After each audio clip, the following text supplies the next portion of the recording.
बिस्मिल्लाहिर्रहमानिर्रहीम। Dear students, अस्सलाम वालेकुम। आज का जो हमारा टॉपिक है 10th मैथमेटिक्स का लास्ट चैप्टर नंबर 13 का सेकंड लेक्चर है ज्योमेट्री के बारे में। इससे पहला जो लेक्चर था वो हमने ज्योमेट्री की डेफिनेशन, उसकी इंपॉर्टेंस और जो ज्योमेट्रिकल इंस्ट्रूमेंट्स हैं हमारे उनके इस्तेमाल के बारे में थोड़ा सा हमने बताया था। तो इस्तेमाल में हमने बताया था कि उसमें आपको एक स्केल चाहिए, एक कंपस चाहिए और जो है साथ छोटी पेंसिल और बड़ी पेंसिल, इरेजर, शार्पनर, ये चीज़ें आपकी ज़रूरी। बात का ये एग्जामिनर पूछ भी लेता है कि right the name of mathematical instruments, तो आपने इन्हीं चीज़ों के नाम लिख देने। तो आइए जी, आज पहला सवाल देखते हैं जी। लेक्चर ये दूसरा है और सवाल पहला है। कहता divide an arc of any length, अपनी मर्जी की कोई एक आर्क ले लें और उसको क्या करें जी, डिवाइड करें इनटू टू इक्वल पार्ट्स, दो बराबर हिस्सों में तकसीम कर, लेकिन किसके थ्रू? ज्योमेट्री के थ्रू। तो सबसे पहले देखें, हम इस मामले में आज़ाद हैं, उन्होंने हमें आर्क की कोई लेंथ नहीं बताई, उन्होंने कहा जी एनी लेंथ आप अपनी मर्जी की ले लें। तो हम ये कंपस खोलेंगे, उसी तरह मैं आपको कंपस का सूल बताऊंगा कि देखें जी इसके दोनों जो हैं सिरे बराबर हैं, ये बराबर होने चाहिए, मैं आपको बार बार बतला रहा हूँ। अब जो है यहाँ पे हम रख के कोई एक,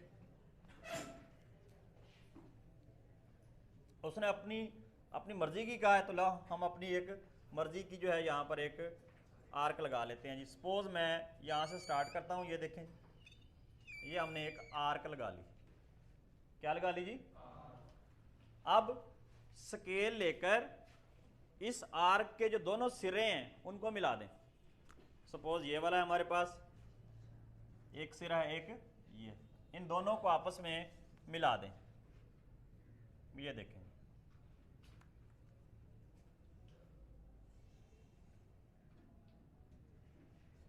हाँ जी, इसका नाम रख लें जी ए और इसका नाम रख लें जी बी। अब हमें इसकी कोई लेंथ नहीं बताई गई थी, हमने टोटली अपनी मर्जी से ही ऐसा ड्रॉ किया। अब उसका ये कहना है कि जी आर्क तो बना लिया आपने, इसको डिवाइड करें दो इक्वल पार्ट्स में। देखिए, जब भी किसी चीज़ को इक्वल पार्ट्स में डिवाइड करना तो इसका हाफ लेना पड़ता है। मिसाल के तौर पर अगर मेरे पास ये स्केल है 20 सेंटीमीटर है, तो हम अगर 10 पे इसको काट दें तो इसके दो हिस्से हो जाएंगे। तो हमने इसका अब हाफ निकालना है। अब हाफ हमसे डायरेक्ट जो है मेजर करके किस तरह निकालें? तो हम क्या करेंगे, जब हमारे पास ये लाइन ए बी आ गई, हम इस लाइन ए बी का परपेंडिकुलर बाइसेक्टर निकालेंगे। परपेंडिकुलर यानी 90 का एंगल बनेगा, बाइसेक्टर यानी दो बराबर हिस्सों में तकसीम करने वाला। वो हमने पिछले साल जो 9th में जब हमने किया था, तो एंगल जो है साइडों के बाइसेक्टर्स आपने फाइंड आउट करने की कोशिश की थी, आपको याद होगा 17.2 में, ये 17.1 में हमने किया था। उसका तरीकाकार ये है जी, आप यहाँ पर ए पे जो है कंपस को रखेंगे। क्योंकि ये बोर्ड हार्ड है, समटाइम हम जब फिगर बना रहे होते हैं तो ये कंपस हमसे स्लिप भी हो जाती है, तो बच्चे हंसना शुरू कर देते, लो जी सर को तो मतलब हैंडल ही नहीं करना पा रहा। तो मसला ये होता है, प्रॉब्लम ये होता है कि ये हमारा बोर्ड जो है हार्ड है, तो थोड़ा सा ऐसा प्रॉब्लम हो सकता है। अच्छा, हाफ से ज़रा ज़्यादा खोलनी है आपने। ये जो कंपस, ये जो आपकी लेंथ ए बी है, सपोज ये 10 सेंटीमीटर है, तो आप उसका हाफ कितना होगा? 5। आप 6 खोल लें, 7 खोल लें, 8, हाफ से ज़रा ज़्यादा ही हो। मैंने अंदाजे से इतना खोल, ये कंपस को इतना खोल के थोड़ा सा चाहे और खोल लें, एक आर्क इधर लगा दें और एक आर्क जो है इधर निचली वाली साइड पे लगा दें, एक इस लाइन के ऊपर, एक इस लाइन के। अब यहाँ से आप इस कंपस को हटाएं, जो इसका दूसरा सिरा है बी, वहां पे लगाएं जी इसको। अब देखें ऐसा होगा आपके साथ भी। पहले तो आप इसकी ये लोअर साइड पर लगा लें आर्क, ये आर्क लगी। अब आप जब इसको लगाने की कोशिश करते हैं तो ये लगती ही नहीं है। ये देखें, आपके जिस लगा तो लिए लेकिन उसके साथ मैच नहीं हुई। कोई मसला नहीं, ऐसा आपके साथ भी होगा। दोबारा आए उसी पे, ए पे, इसको ना फिर कम करना है ना ज़्यादा करना, जो यहाँ है उसको फिक्स रहने दें। दोबारा ए पे रखें और इसको जो है दोबारा यहाँ तक कर दें। ये देखें, मैंने और ज़्यादा उसको एक्सटेंड कर दिया। अब वो नहीं मिल रही, उसको दोबारा आप इसके साथ मीट कर दें। ये देखें, इसी को, ये जी हमें एक पॉइंट मिल गया यहाँ पर, ये जहाँ पर दोनों लाइनों ने एक दूसरे को इंटरसेक्ट किया है, जैसे यहाँ इंटरसेक्ट किया था। ये देखें जी, मैं अब रेड कलर से आपको ये शो करके बताता हूँ। ये पॉइंट है जी जहाँ पर दोनों आर्क्स ने इंटरसेक्ट किया, और ये वाला। अब यहाँ से आपने एक लाइन ड्रॉ कर देनी, यानी इन दो पॉइंट्स को मिला देना। ये देखें, यहाँ स्केल रख के इन दो पॉइंट्स को आप मिला दें। लो जी, यहाँ ये आपकी लाइन है, इसका कोई नाम रख दें, चाहे आप ये ए बी था, आप इसका नाम सी डी रख दें। तो अब ये जो सी डी है एक्चुअली ये परपेंडिकुलर बाइसेक्टर है। क्या है? इसने दोनों जो है साइडों को दो बराबर हिस्सों में तकसीम कर दिया, और यही हमें कहा गया था कि जी क्या करें, divide an arc of any length into two equal parts. ये देखें, जितना ये है उतना ही ये है। आप इसको स्केल के जरिए जो है मेजर भी कर सकते हैं कि जितना ए से लेकर बी है, सॉरी इसका नाम कोई रख लें सी डी, चलो इसका नाम ई रख लें।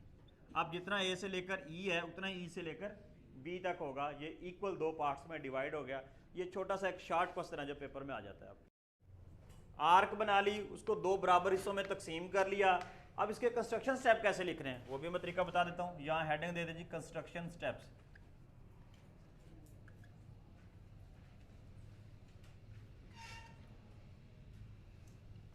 देखिए सबसे पहले नंबर पे आपने क्या किया था, draw an arc A B. एक आर्क ए बी ड्रा की थी ना, हम यहां लिख देंगे जी draw an arc A B. A B के ऊपर वो आर्क वाला थोड़ा सा निशान भी ड्रा कर देंगे। और उसके बाद आपने क्या किया था जी, जो जो काम किया दूसरे नंबर पे हमने किया था, ए और बी को मिला दिया था। ठीक है, हम यहां लिख देंगे जी जॉइन ए विद बी। फिर तीसरे नंबर पे हमने ये किया था कि ए पे रख के जो है एक आर्क इस साइड पे ड्रा की थी, एक आर्क इस साइड पे। इसी तरह फिर बी पे कंपास को रख के एक आर्क इधर ड्रा की थी, एक ड्रा इधर की थी। वही लिख देंगे फ्रॉम सेंटर ए। अच्छा, जहां पे आप कंपास की वही नीडल रखते हैं उसको सेंटर भी हम कह सकते हैं। From centre A draw an arc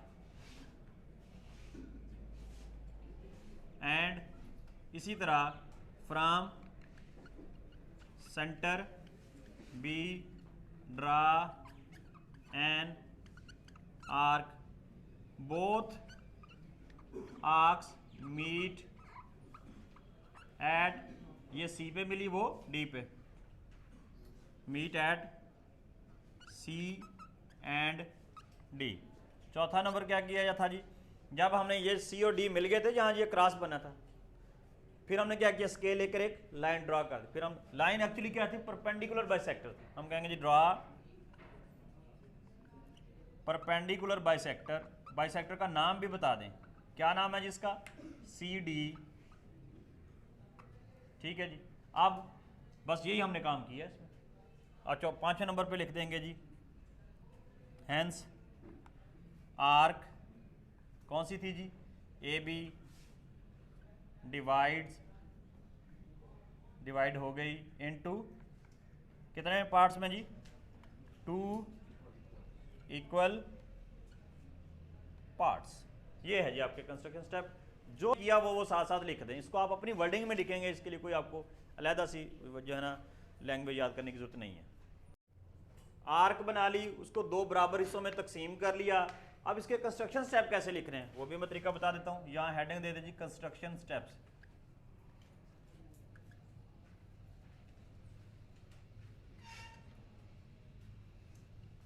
देखिए सबसे पहले नंबर पे आपने क्या किया था, draw an arc A B. एक आर्क ए बी ड्रा की थी ना, हम यहां लिख देंगे जी draw an arc A B. A B के ऊपर वो आर्क वाला थोड़ा सा निशान भी ड्रा कर देंगे।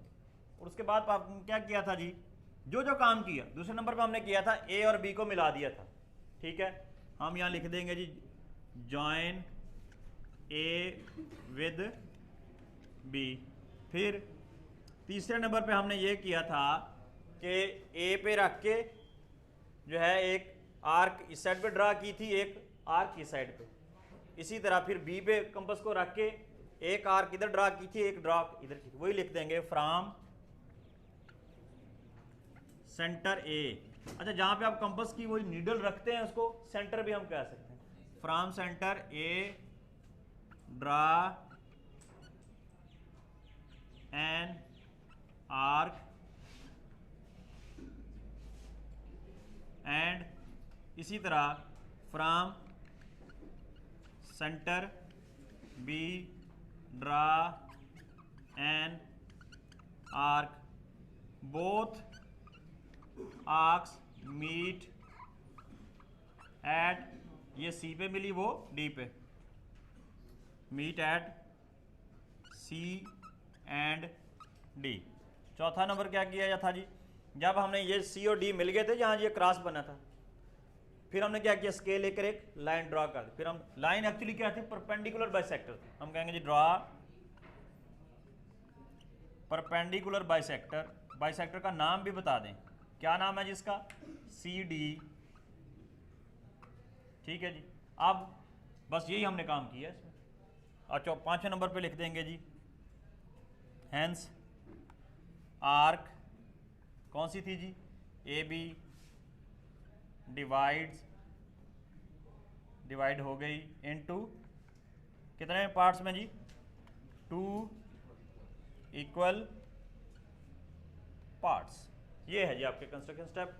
जो किया वो साथ साथ लिख दें, इसको आप अपनी वर्डिंग में लिखेंगे, इसके लिए कोई आपको अलहदा सी जो है ना लैंग्वेज याद करने की जरूरत नहीं है। बिस्मिल्लाहिर्रहमानिर्रहीम, डियर स्टूडेंट्स अस्सलाम वालेकुम। आज का जो हमारा टॉपिक है 10th मैथमेटिक्स का लास्ट चैप्टर नंबर 13 का सेकंड लेक्चर है, ज्योमेट्री के बारे में। इससे पहला जो लेक्चर था वो हमने ज्योमेट्री की डेफिनेशन, उसकी इंपॉर्टेंस और जो ज्योमेट्रिकल इंस्ट्रूमेंट्स हैं हमारे, उनके इस्तेमाल के बारे में थोड़ा सा हमने बताया था। तो इस्तेमाल में हमने बताया था कि उसमें आपको एक स्केल चाहिए, एक कंपस चाहिए, और जो है साथ छोटी पेंसिल और बड़ी पेंसिल, इरेजर, शार्पनर, ये चीज़ें आपकी ज़रूरी। बात का ये एग्जामिनर पूछ भी लेता है कि right the name of mathematical instruments, तो आपने इन्हीं चीज़ों के नाम लिख देने। तो आइए जी आज पहला सवाल देखते हैं जी। लेक्चर ये दूसरा है और सवाल पहला है। कहता divide an arc of any length, अपनी मर्जी की कोई एक आर्क ले लें और उसको क्या करें जी, डिवाइड करें इनटू 2 इक्वल पार्ट्स, 2 बराबर हिस्सों में तकसीम कर, लेकिन किसके थ्रू, ज्योमेट्री के थ्रू। तो सबसे पहले देखें, हम इस मामले में आज़ाद हैं, उन्होंने हमें आर्क की कोई लेंथ नहीं बताई, उन्होंने कहा जी एनी लेंथ आप अपनी मर्जी की ले लें। तो हम ये कंपस खोलेंगे, उसी तरह मैं आपको कंपस का सूल बताऊंगा कि देखें जी इसके दोनों जो हैं सिरे बराबर हैं, ये बराबर होने चाहिए, मैं आपको बार बार बतला रहा हूँ। अब जो है यहाँ पे हम रख के कोई एक, उसने अपनी मर्जी की कहा है, तो ला हम अपनी एक मर्जी की जो है यहाँ पर एक आर्क लगा लेते हैं जी। सपोज मैं यहाँ से स्टार्ट करता हूँ, ये देखें ये हमने एक आर्क लगा ली, क्या लगा ली जी। अब स्केल लेकर इस आर्क के जो दोनों सिरे हैं उनको मिला दें। सपोज ये वाला है हमारे पास, एक सिरा है एक ये, इन दोनों को आपस में मिला दें। ये देखें,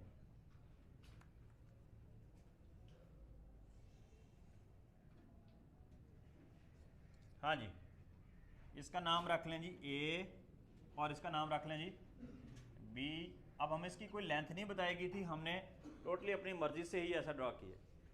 अब उसका ये कहना है कि जी आर्क तो बना लिया आपने, इसको डिवाइड करें 2 इक्वल पार्ट्स में। देखिए जब भी किसी चीज़ को इक्वल पार्ट्स में डिवाइड करना तो इसका हाफ लेना पड़ता है। मिसाल के तौर पर अगर मेरे पास ये स्केल है 20 सेंटीमीटर है, तो हम अगर 10 पे इसको काट दें तो इसके 2 हिस्से हो जाएंगे। तो हमने इसका अब हाफ निकालना है। अब हाफ हमसे डायरेक्ट जो है मेजर करके किस तरह निकालें, तो हम क्या करेंगे, जब हमारे पास ये लाइन ए बी आ गई, हम इस लाइन ए बी का परपेंडिकुलर बाइसेक्टर निकालेंगे। परपेंडिकुलर यानी 90 का एंगल बनेगा, बाइसेक्टर यानी 2 बराबर हिस्सों में तकसीम करने वाला। वो हमने पिछले साल जो 9th में जब हमने किया था, तो एंगल जो है साइडों के बाइसेक्टर्स आपने फाइंड आउट करने की कोशिश की थी, आपको याद होगा 17.2 में, ये 17.1 में हमने किया था।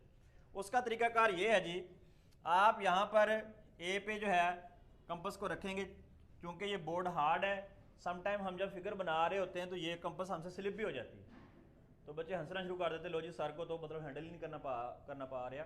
तो मसला ये होता है, प्रॉब्लम ये होता है कि ये हमारा बोर्ड जो है हार्ड है, तो थोड़ा सा ऐसा प्रॉब्लम हो सकता है। अच्छा, हाफ से ज़रा ज़्यादा खोलनी है आपने। ये जो कंपस, ये जो आपकी लेंथ ए बी है, सपोज ये 10 सेंटीमीटर है, तो आप उसका हाफ कितना होगा 5, आप 6 खोल लें, 7 खोल लें, 8, हाफ से ज़रा ज़्यादा ही हो। मैंने अंदाजे से इतना खोल, ये कंपस को इतना खोल के थोड़ा सा चाहे और खोल लें, एक आर्क इधर लगा दें और एक आर्क जो है इधर निचली वाली साइड पे लगा दें, एक इस लाइन के ऊपर, एक इस लाइन के। अब यहाँ से आप इस कंपस को हटाएं जो इसका दूसरा सिरा है बी, वहां पे लगाएं जी इसको। आप देखें ऐसा होगा आपके साथ भी। पहले तो आप इसकी ये लोअर साइड पर लगा लें आर्क, ये आर्क लगी। अब आप जब इसको लगाने की कोशिश करते हैं तो ये लगती ही नहीं है। ये देखें आपके जिस लगा तो लिए लेकिन उसके साथ मैच नहीं हुई। कोई मसला नहीं, ऐसा आपके साथ भी होगा।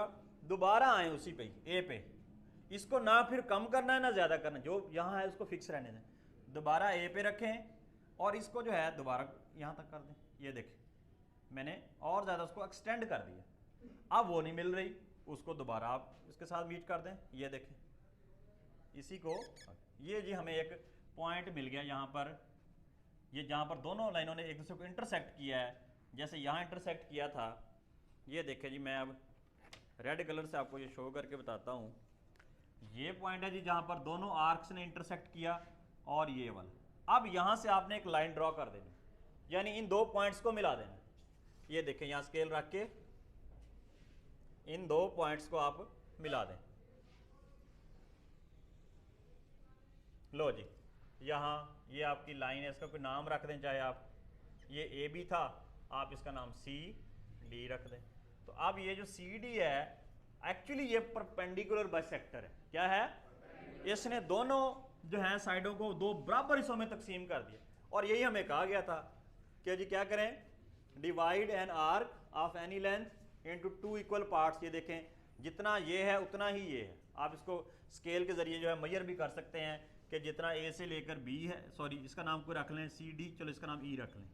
अब जितना ए से लेकर ई है उतना ही ई से लेकर बी तक होगा। ये इक्वल दो पार्ट्स में डिवाइड हो गया। ये छोटा सा एक शॉर्ट क्वेश्चन है जो पेपर में आ जाता है आपके।